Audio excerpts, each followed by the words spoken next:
सो file, फटाफट सब लोग अपने अपने एनरोलमेंट नंबर डालो, लास्ट में एनरोलमेंट नंबर डाला करो। ओके, सो फाइल ऑपरेशन जो है लास्ट चैप्टर आपके सिलेबस का और one of the smallest chapter. तो इसमें हमको करना क्या है, ठीक है। मगर इस चैप्टर को समझने के लिए मैं आपको एक डे टू डे लाइफ का एग्जांपल बताता हूँ, जो हम लोग अक्सर ये चीज़ करते हैं, ठीक है। और अगर वो समझ जाएगा तो आपको सब समझ जाएगा। तो चैप्टर को मैं एक बार स्क्रीन शेयरिंग बंद करके फिर से चालू करता हूँ, ठीक है। और मैं स्क्रीन शेयरिंग पे यहाँ जाता हूँ और मैं अपना कंप्यूटर का पूरा स्क्रीन शेयर कर रहा हूँ, जिसमें आपको हर चीज़ दिखाई देगी। तो मेरा देखो, ये मेरा एक फोल्डर है। आई होप मेरा लैपटॉप का स्क्रीन दिख रहा है आप लोग को। यस नो करो एक जन, बस माजिद, ठीक है, बाकी कोई रिप्लाई मत करिए। ओके, ये फोल्डर है मेरा, विंडो 11 यूज़ कर रहा हूँ मैं। और यहाँ पे आप देखोगे तो मैं एक फाइल बनाना चाहता हूँ, ठीक है।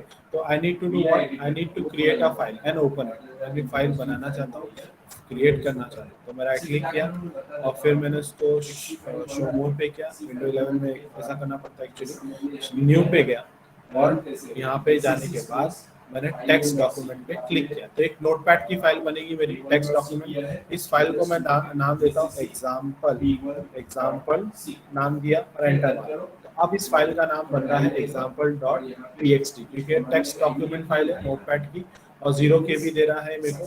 और ये फाइल क्या होगी, क्रिएट हुई और मैंने इस फाइल को नाम दिया, बराबर। इस फाइल को मैंने क्रिएट किया और नाम दिया। इस फाइल की अगर मैं प्रॉपर्टीज देखना चाहता हूँ तो मैं प्रॉपर्टीज में जाऊंगा और जाके अगर मैं देखूँ तो इस फाइल के अंदर प्रॉपर्टीज में क्या दिया है, .txt दिया है। और साथ ही साथ इसका मोड क्या दिया है, इसका मोड दिया है रीड ओनली एंड हिडन। तो हालांकि चेक नहीं है, तो अगर चेक होता तो ये, अगर मैं चेक कर दूं तो ये रीड ओनली मोड बन जाता। अगर मैं रीड ओनली मोड नहीं चाहता हूँ तो इसका मतलब ये रीड राइट दोनों है, ये रीड राइट दोनों है, ठीक है। एक बार फिर से बता रहा हूँ, ये चीज हम लोग अक्सर करते आते हैं, मगर इस चैप्टर के पॉइंट ऑफ व्यू से मैं बता रहा हूँ आप लोग को। मैं इसको डिलीट करता हूँ, फाइल डिलीट हो गई। एक एम्प्टी फोल्डर है, डेटा वन फोल्डर नाम का मेरा फोल्डर है। इस फोल्डर पे गया, इस फोल्डर के अंदर मैंने एक फाइल बनाया, फाइल को क्रिएट करना पड़ रहा है मेरे को। तो विंडो 11 में इस तरीके से हम लोग क्रिएट करते हैं। तो टेक्स्ट डॉक्यूमेंट पे गया, इस फाइल को मैंने नाम दिया example.txt, ठीक है। तो बस एग्जाम्पल टाइप कर रहा हूँ तो .txt तो खुद ले लेगा, क्योंकि नोटपैड की फाइल है और GUI में सपोर्ट करता है। तो शो मोर में जाता हूँ मैं और यहाँ पे जा रहा हूँ, प्रॉपर्टीज में जा रहा हूँ। तो प्रॉपर्टीज में जा रहा हूँ तो डॉट टेक्स्ट मेरे को रेडीमेड लिख कर आ रहा है ना, .txt। और रीड ओनली मोड नहीं है ये इसका मोड रीड राइट ओनली। अगर मैं चेक बॉक्स में क्लिक कर दिया अभी जैसे मैंने किया हूँ तो ये रीड ओनली मोड पे आ गया, बराबर। तो फिलहाल मैं इसको रीड ओनली मोड से हटा देता हूँ, कैंसिल करता हूँ, ठीक है। अप्लाई ओके पे क्लिक किया एंड खत्म। अब ये फाइल पे अगर मुझे कुछ लिखना है, मतलब राइट करना है, तो मुझे क्या करना पड़ेगा, आपको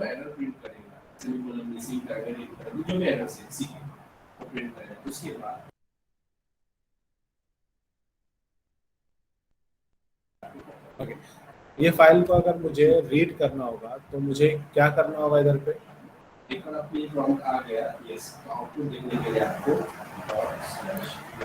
चैट पे बताओ प्लीज, इस फाइल को मुझे ओपन करना होगा। कुछ लिखने के लिए मुझे तो किताब खोलना पड़ता है ना, किताबों को खोलना पड़ता है। तो अगर मैं कोई किताब लेकर बना रहा हूँ तो उसको लिखने के लिए तो मुझे खोलना पड़ेगा।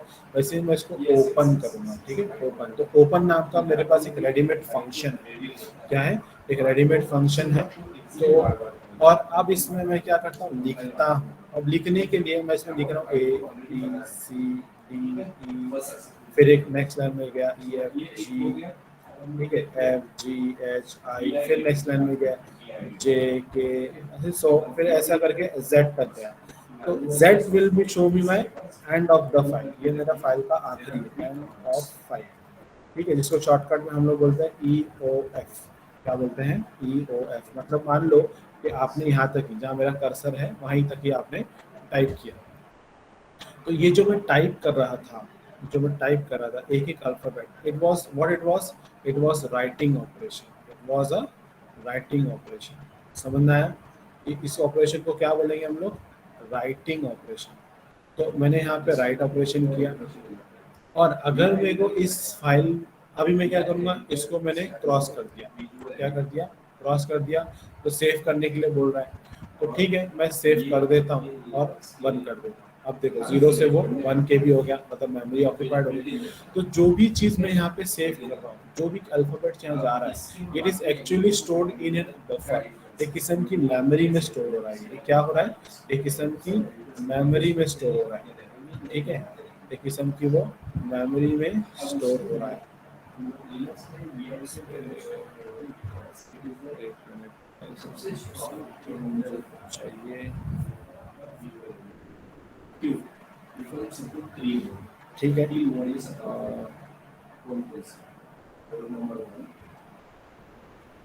तो यहाँ पे मैं जब इसको टाइप कर रहा हूँ, तो मेरे को इसको जब रीड करना था, इसके अंदर फाइल के अंदर क्या है, तो मेरे को ओपन करना पड़ा, मेरे को इसको एक एक करके रीड करना पड़ा। तो इसको रीड किया और इस फाइल तक रीड करते करते इस फाइल के आखिरी तक पहुँच गया मैंने। अगर इसको बंद करना है तो मैं क्या करूँगा, इसको क्लोज कर दूंगा, ठीक है। अगर मुझे बनी बनाई फाइल को रीड करना है, फाइल को फिर से ओपन करूँगा, फिर इसको रीड करूँगा, एक एक करके अल्फ़ाबेट्स रीड करा, और ये सब कुछ मैंने रीड करके काम हो गया, बंद कर दिया है, ठीक है। मगर ये पूरा का पूरा डेटा कहाँ पे रखा है, ये पूरा का पूरा फाइल का डेटा रखा था एक एरे में रखा हुआ है। कहाँ रखा हुआ है, एक एरे में रखा हुआ है। मान लो कि वो एरे का नाम है टेक्स्ट, अज्यूम करता हूँ वो एरे का नाम है टेक्स्ट। तो एक बफर मेमोरी मैंने बोला था आपको, बराबर। तो बफर मेमोरी मेरी एक टेक्स्ट नाम की एरे है, जिसका साइज सपोज हम लोग ने दे दिया पहले से 200। जैसे को आपके एसएमएस आप करते हो, तो एसएमएस में करने के टाइम पे पहले पहले के टाइम पे होता था, बड़ा एसएमएस आप लोग नहीं कर सकते, खाली मैक्सिमम 140 कैरेक्टर का एसएमएस होता था, या 160 कैरेक्टर का एसएमएस होता था, 280 कैरेक्टर का आप टेक्स्ट टाइप कर सकते हो। तो ऐसे सारे लिमिटेशंस थी। वैसे ही नोटपैड के अंदर भी हम लोग चीज़ें जब डालते हैं, तो मैंने इसको एक एरे के फॉर्मेट में जो भी डालेंगे वो पूरा in the form of array जाने वाला है। In the form of array क्या जाएगा इस एरे के अंदर, पूरा ये पूरा चीज, ठीक है। रीड करके हो गया, राइट करके हो गया, चलो बंद कर दो। बंद करने के लिए मैं कहाँ आ रहा हूँ, क्लोज करने के लिए कहाँ आ रहा हूँ, इस क्रॉस बटन पे आ रहा हूँ, ठीक है। एवरीवन क्लियर यार, इतना समझ में आया। ये चीज तो हम लोग डे टू डे लाइफ में करते हैं, है ना, हमेशा करते हैं, चाहे वो नोटपैड फाइल हो या वर्ड फाइल हो, कोई भी किस्म की फाइल हो, ये ऑपरेशंस होते हैं।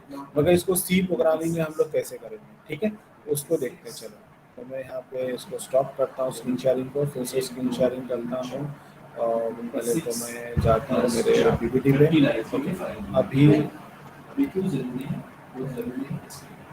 विंडो पे गया हूँ, आपका स्क्रीन शेयरिंग किया, देखो स्क्रीन शेयरिंग आई रहेगी अभी आप लोग को। अभी देखो, तो ये जो ऑपरेशन करना है, फाइल ऑपरेशन, इसके लिए हमारे पास कुछ रेडीमेड हेडर फाइल है। क्या है, रेडीमेड हेडर फाइल है, और एक हेडर फाइल है जिसका नाम है fstream.h। इसका इस्तेमाल करें। उस हेडर फाइल के अंदर ये हमारी एक क्लास है, रेडीमेड क्लास। जैसे आप लोग ने अब तक क्लास बहुत सारे इस्तेमाल किए हो, तो हम लोग आई स्ट्रीम डॉट एच नाम की क्लास है, एफ स्ट्रीम डॉट एच नाम की। अगर आपने ऑफ स्ट्रीम यूज करो तो मतलब उस फाइल को आप क्रिएट कर सकते हो और उसमें लिख सकते हो, राइट कर सकते हो। एफ स्ट्रीम कर रहे हो तो उस फाइल को आप क्रिएट नहीं कर सकते, मतलब वो पहले से बनी बनाई फाइल होगी, उसमें से रीड कर सकते हो इंफॉर्मेशन को। और अगर आपने एफ स्ट्रीम, सिर्फ एफ स्ट्रीम लिया, मतलब आई इनपुट और आउटपुट को हटा दिया, मतलब दोनों, ये सिर्फ ये वाला लिया, तो दोनों ऑपरेशन कर सकते हैं, ठीक है। बहुत बहुत कैपेबिलिटीज है, ऑफ स्ट्रीम की भी है, इफ स्ट्रीम की भी है, ठीक है। तो दोनों चीज हम लोग इसके अंदर कर सकते हैं। और आपको अगर याद होगा, मैंने read only mode, right only mode बताया था। तो अगर फाइल को मैंने रीडिंग रखना है तो ये रीड ओनली मोड होता है, रीड ओनली मोड देना है तो ऐसा लिखेंगे आप, और अगर आपको राइट ओनली मोड देना है तो ऐसा लिखेंगे। ये एक्चुअली क्या है, iOS नाम की क्लास एक है, और उसका स्कोप रेजोल्यूशन ऑपरेटर से ये वेरिएबल है, ठीक है। iOS नाम की एक क्लास है रेडीमेड, उसका स्कोप रेजोल्यूशन ऑपरेटर है एक वेरिएबल। तो जो हम लोग ने अब तक सी प्रोग्रामिंग में पढ़ा है ना, सी प्लस प्लस में, उसका प्रैक्टिकल अब जो चीज़ इम्प्लीमेंटेशन हो रही है बड़ी प्रोग्रामिंग लैंग्वेजेस के अंदर, तो वो चीज़ यहाँ पे बता रहा है इसके अंदर। तो मैं मोड सेलेक्ट करता हूँ, फाइल को राइट क्लिक करके वहाँ पे रीड ओनली मोड बताया था आपको है, तो ये अगर रीड ओनली मोड चाहिए तो आप ये डाल दो, अगर आपको राइट ओनली मोड चाहिए तो ये डाल दो, अगर दोनों चाहिए तो दोनों डाल दो। अगर आपको अपेंड करना है, एक फाइल का डेटा दूसरी फाइल के साथ जोड़ के तीसरी फाइल बनाना है, जिसमें इसका भी इसका डेटा आ जाए, इसका भी डेटा आ जाए, मतलब दोनों साथ में आ जाए, तो आप ये वाला मोड ले लो। तो ऐसे ही हम लोग रीड राइट पे कंट्रोल रखना है तो ये वाला मोड ले लेंगे। तो ऐसा मोड हम लोग और भी बहुत सारे हैं। तो अभी फिलहाल तो मैं आपको बताता हूँ कि फाइल को ओपन कैसे करते हैं। तो फाइल को ओपन प्रोग्राम के थ्रू कैसे करेंगे। तो आप पहले तो हेडर फाइल्स ले लेंगे। तो पहला हेडर फाइल आपका iostream.h आएगा, ठीक है। दूसरा आएगा conio dot H, sorry conio नहीं आएगा, सॉरी अभी पढ़े ना हम लोगों ने, क्या पढ़े थे, fstream.h, बराबर, fstream.h आ जाएगा। तो मैं fstream ले रहा हूँ, ठीक है। यहाँ पे इंटीजर मेन ले लिए, मेन के अंदर जाता हूँ, मैंने fstream क्लास का, देखो ये हेडर फाइल है और उस हेडर फाइल के अंदर ये क्लास है। इस क्लास के अंदर मैं एक ऑब्जेक्ट बनाया, इस ऑब्जेक्ट का नाम क्या है, फाइल। ये ऑब्जेक्ट का नाम कुछ भी दे सकते हैं, इस ऑब्जेक्ट का नाम कुछ भी दे सकते हैं, जैसे कि हम लोग अक्सर क्लास के अंदर ऑब्जेक्ट्स बनाते थे। तो इस ऑब्जेक्ट बनाया, इस ऑब्जेक्ट के थ्रू इस क्लास के अंदर एक रेडीमेड फंक्शन होगा जिसका नाम होगा ओपन, जिसका नाम होगा ओपन। जैसे हम लोग गेट डेटा पुट डेटा बना रहे थे ना, इनपुट लेने के लिए गेट डेटा, आउटपुट दिखाने के लिए पुट डेटा, वैसे ही हमने यहाँ पे एफ स्ट्रीम क्लास का एक रेडीमेड फंक्शन है जो इस ऑब्जेक्ट के साथ हम लोग इस्तेमाल करेंगे। तो ये रहा मेरा वो ऑब्जेक्ट। तो देखो ऑब्जेक्ट ले लिया, फाइल ऑब्जेक्ट, और उस ऑब्जेक्ट के थ्रू ओपन नाम का मैंने एक फंक्शन बनाया, उसके अंदर पैरामीटर दिया। पहला पैरामीटर मैंने फाइल का नाम दिया, और इसको जैसे ही मैं ऐसा लिखता हूँ तो फाइल क्रिएट हो जाएगी। क्या हो जाएगी, फाइल क्रिएट भी हो जाएगी, उसको नाम भी दे दिया जाएगा। और ये जब मैं दे रहा हूँ तो उसको मोड दे रहा हूँ, क्या दे रहा हूँ, मोड दे रहा हूँ कि उसको रीड ओनली मोड चाहिए, या रीडिंग करना है, क्या राइटिंग करना है, ठीक है। जैसे अभी थोड़ी देर पहले आपको बताया था मैंने। तो इसमें मैंने और ऑपरेटर यूज किया, और ऑपरेटर है ना ये, और ऑपरेटर। तो और ऑपरेटर मतलब आप ये भी कर सकते हो या ये भी कर सकते हो, ठीक है। तो अब कहानी खत्म, रिटर्न जीरो, क्लोज, खत्म। मतलब ये काम था सिर्फ फाइल को क्रिएट करके उसको नाम देके और मोड देना, बस फाइल को क्रिएट करना, उसको एक नाम दे देना और उसको एक मोड देना कि कौन से मोड पे वो चलेगा, ठीक है। ये हो गया एक फंक्शन प्रोग्राम। अब दूसरे प्रोग्राम में आते हैं। अभी हैश इंक्लूड लिया, हैश इंक्लूड लिया मतलब वही iostream.h, और यहाँ पे आएगा fstream.h। अब इसके अंदर मैं क्या करता हूँ, इसमें क्लोज करता हूँ। जो फाइल खुली है उसको बस बंद करना है। तो फाइल अगर खुली है तो ABCD ऐसा पूरा लिखा है, क्लोज करना है मतलब क्रॉस बटन पे क्लिक करना है। तो यहाँ पे क्या करूँगा, प्रोग्राम के थ्रू मैं ऑफ स्ट्रीम, देखो ये वाली क्लास का इस्तेमाल कर सकता हूँ। ऑब्जेक्ट बना लिया, ठीक है, उसके फाइल के साथ मैंने क्या किया, बस ओपन किया, फाइल को ओपन किया, ये फाइल को ओपन किया। अब उसी फाइल को मैंने क्लोज कर दिया, उसी फाइल को मैंने क्लोज कर दिया। तो ये फाइल का नाम लोगों ने क्या रखे थे, example.txt, है ना। तो अब फाइल क्लोज किया, रिटर्न जीरो, खत्म, ठीक है। ये फाइल क्लोज करने का तरीका हो गया। अब दोनों मिला के देखते हैं, उसमें साथ में रीडिंग और राइटिंग भी करेंगे। देखो रीडिंग राइटिंग करने के बहुत सारे तरीके, मैं एक तरीका बता रहा हूँ, नोट्स में आपको और भी मिल जाएगा, ठीक है। हम लोग रीडिंग राइटिंग करने वाले हैं। तो रीडिंग राइटिंग में हम लोग कैसे करेंगे मैं बताता हूँ। बस अब मेरा टर्मिनल इसमें है, इसमें है इनपुट मोड के अंदर। तो जो भी आप की से दोगे उसको एज ए इनपुट एक्सेप्ट करेगा, समझा, ओके, ठीक है। और मेरा स्क्रीन दिख रहा है, कमांड मोड से ये सूची दे रहा। तो रीडिंग राइटिंग ऑपरेशन करना है। तो रीडिंग और राइटिंग हमें इससे करना है, इससे रीडिंग करेंगे, सॉरी इससे राइटिंग करेंगे और इससे रीडिंग करेंगे, ठीक है। इससे राइटिंग करेंगे, इससे रीडिंग करेंगे, ठीक है। तो रिस्पेक्टिवली वर्ड दिख रहा है इधर पे आप लोग को, फाइल रिस्पेक्टिवली मतलब ये राइटिंग करने के लिए ऑपरेटर इस्तेमाल करेंगे, ये रीडिंग करने के लिए ऑपरेटर इस्तेमाल करेंगे। चलो अभी देखते हैं हम लोग क्या हो रहा है। iostream.h लिया, fstream.h लिया, इंटीजर मेन लिया। अब मैंने यहाँ पे एक एरे बनाया, ये एक एरे बनाया मैंने, ठीक है, ये एक एरे बनाया हूँ जिसका साइज होगा टेक्स्ट 200, इसमें 200 कैरेक्टर की साइज का एरे है ये। अब इसके अंदर फाइल एफ स्ट्रीम फाइल ले लिया मैंने। अब एफ स्ट्रीम फाइल क्लास का एक ऑब्जेक्ट बनाया, ऑब्जेक्ट का नाम कुछ भी रख सकते हैं आप अपनी मर्जी का। उस ऑब्जेक्ट से मैंने एक फंक्शन बनाया, वो फंक्शन को कॉल किया जिसके अंदर मैं फाइल का नाम दे रहा हूँ txt ios open। मतलब मान लो कि वही फोल्डर है, असली फोल्डर डेटा वाला जो अभी आप लोग को लाइव दिखा रहा था मैं, डेटा वन में, उस पे एक मेरी फाइल बन जाती है जिसका नाम रहेगा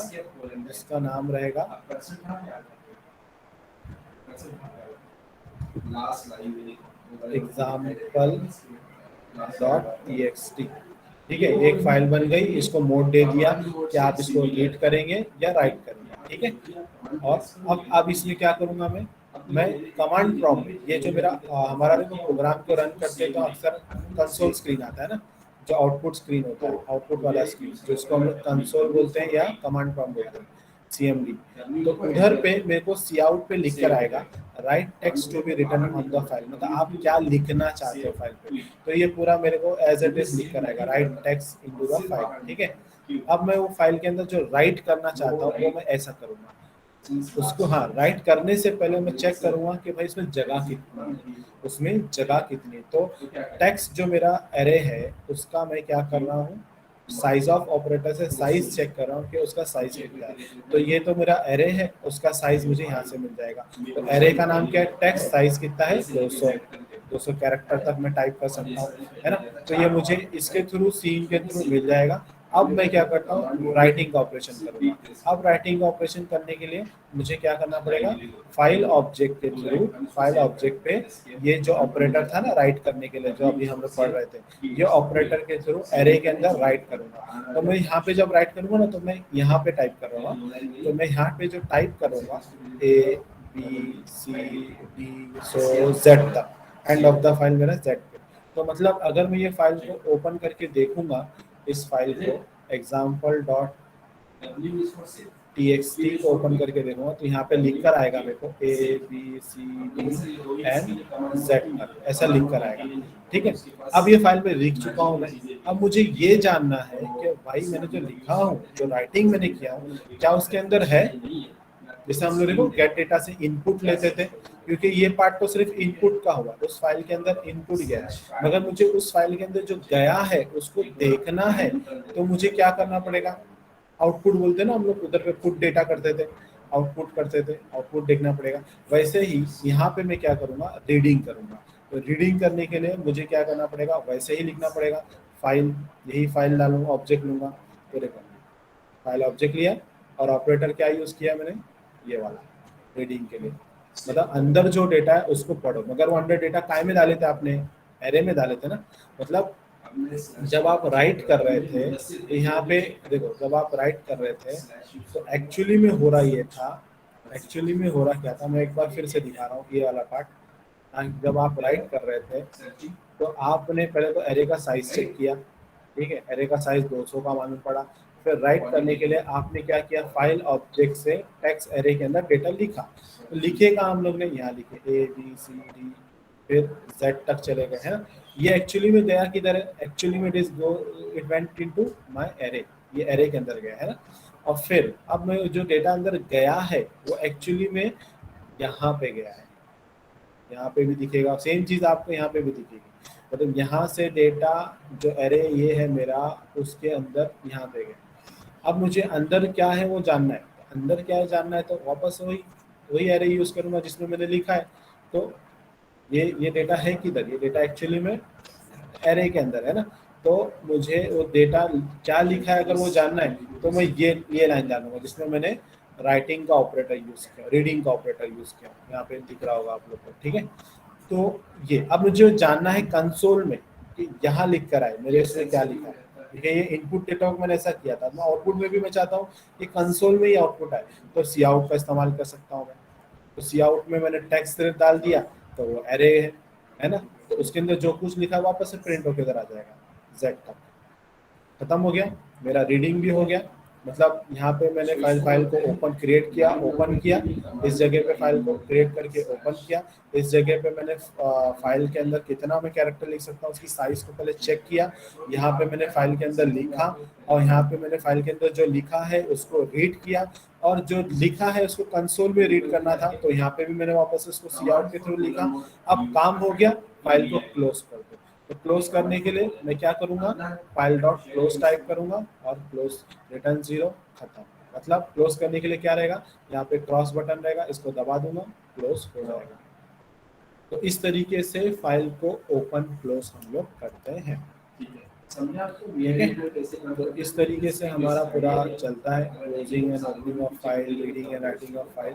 one of the easiest chapter है ये, और आसानी से इसको थ्योरेटिकल ज़्यादा है इसके अंदर, और सबसे छोटा चैप्टर है। ठीक है, प्रोग्रामिंग कुछ है, और रीडिंग राइटिंग के और भी तरीके हैं, सिर्फ यही तरीका नहीं है, और भी तरीके हैं, और भी प्रोग्राम्स हैं। तो ये जो मैंने आपको दिखाया है, it is also there in your experiment number 19, आखिरी वाला एक्सपेरिमेंट। ठीक है,